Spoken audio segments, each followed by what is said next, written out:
Hi everybody, welcome back to Video Game Esoterica, another episode of the Unported playlist where we take a look at some of my favorite unported arcade games of all time. Today we have a really interesting historical one for you. It is Gunbuster, released in 1992 by Taito, and is one of the first-person shooter arcade games ever to be released. And this came out the same year as Wolfenstein 3D did for PCs, so it's going to be really fun to compare and contrast what arcade hardware could do in 92 versus what PC hardware could do. Before we get too far involved, do me a huge favor, go down below, hit like and subscribe, and ring that notification bell. If you feel so inclined, we got a Patreon link down there as well if you want to support the channel. But this game is a full first-person shooter in an arcade cabinet. And the way it works is you basically have a control stick, or in this instance an Xbox One controller, and you have full range of motion in 3D, and it also functions like a light gun or an XY potentiometer gun. You'll see that reticle in the middle of the screen is also our aiming device. And it is really interesting to play something like this in an arcade setting because, like I said, Wolfenstein 3D came out the same year. Mechanically, that game is definitely better. Gunbuster can be difficult to learn the movement of. It takes a few stages until you get comfortable with the controls. But graphically, this is far and beyond anything that the PC could do in 1992. And that's what I used to love about arcades, is the technology and the graphics and the hardware we saw in them back in the 90s was all aspirational hardware that we would be getting at home maybe in 3 to 4 years. And it shows how powerful this hardware was as well, because this is all working with sprite scaling. A lot of the different characters you see, these little enemies that are flying around, they're all sprites, and as you move closer or further away from them, they are scaling, and it's all doing it smoothly. It's not getting too pixelated, and it's doing it at a lock 60 frames a second. So from a technical standpoint alone, it is a huge achievement. Now I will say there are some strange aspects to the game.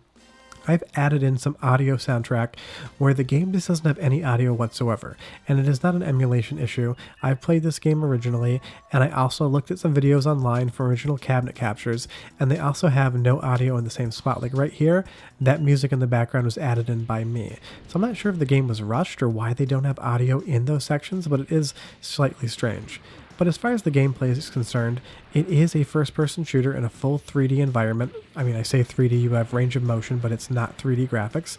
And every once in a while, you're going to get one of those characters popping up in front of you or some sort of other sub-enemies that you have to fight. But you're going to see that you always have an indication of where your target is, and you have some charged-up shots as well that you want to save up until you can get a direct hit. Because once you have enough life, I did take a death there, you can basically just trade shots with your opponent and outlast them so long as you're hitting them more than they're hitting you. And it's really interesting just to play a game like this because it's fun to see how arcades took the first-person shooter genre, because you don't see them very often in arcades whatsoever, still to this day. I mean, the only other first-person shooter that I can really think of that I have played personally are the Half-Life conversions. Again, also by Taito, which is kind of interesting. But it's not something that we see happening a lot in arcade games, and it's always fun just to check out what some other developers thought the genre might become. So I would definitely say mechanically, id Software and Wolfenstein 3D did a much better job understanding how the controls would have worked. This would have been much better as something like a twin stick setup, where you have independent controls that you're dealing with, versus when you saw in the beginning it showed you how to control the gun. So they were on the right track as to how this should function.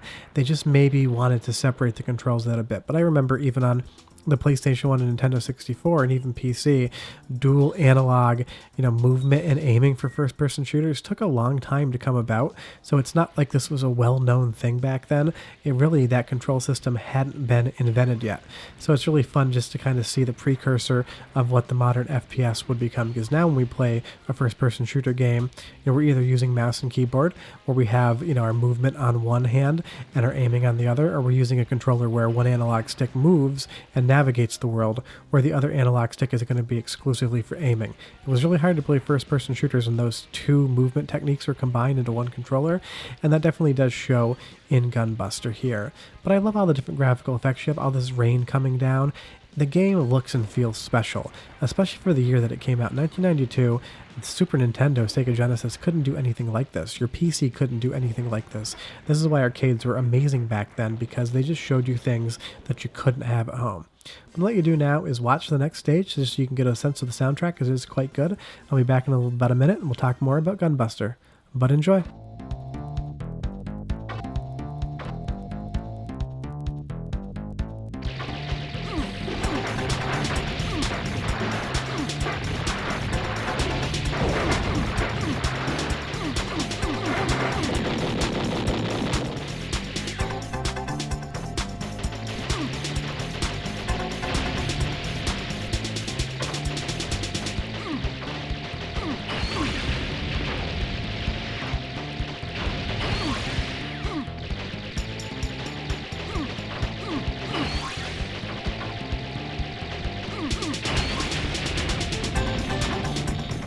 I do love the soundtrack. It's got that kind of funky jazz thing going on with it, and a lot of Taito soundtracks from this era sounded that good.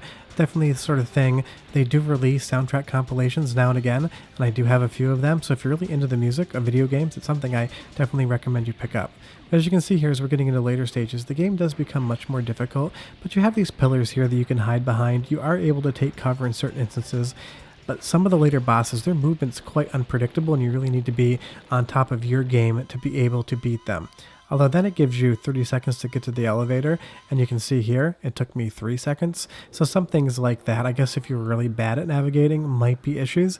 But when you get something like a time limit to get to the elevator before the stage explodes, it's really not that hard whatsoever to be able to do it. And now moving on to the final area of the game, you get this really fun graphical effect. You have these sort of psychedelic blurs going on, into the vanishing point in the back, and we have a giant brain in a jar, which of course is always a sci-fi thing. But I love the dialogue that you get with the story as well. It's good enough to just be entertaining. It's kind of like B-movie sci-fi horror-esque, but it's there. It's a story, like all arcade stories. It's not necessary, but it's always a fun addition. But I love this game because not only is it fun, but it's also just historically super important because this was being produced at the same time that Wolfenstein 3D was, and that game was so important for PC gaming in general, and basically gave us the genre that would become one of the most popular genres that we're still playing today. I mean, think of how big Call of Duty is. It's not my personal favorite game, but other first-person shooter games, something like the new Wolfensteins, I really do love those. So to be able to play these as an arcade game is awesome. Have you ever seen this before? Or have you ever played it? Leave me a comment down below. I'd love to know about it. Or if you have any questions, do as well. I have not seen a cabinet for Gunbuster since the 90s, and trying to find a PCB to buy is quite rare, so you may never see one again. Short of that, we will be back next Sunday with an episode in the Unported Arcade playlist, and they will also have videos on Tuesday, Friday, and Wednesday as well. But I love this little explosion here. Again, I had to add sound because there isn't any.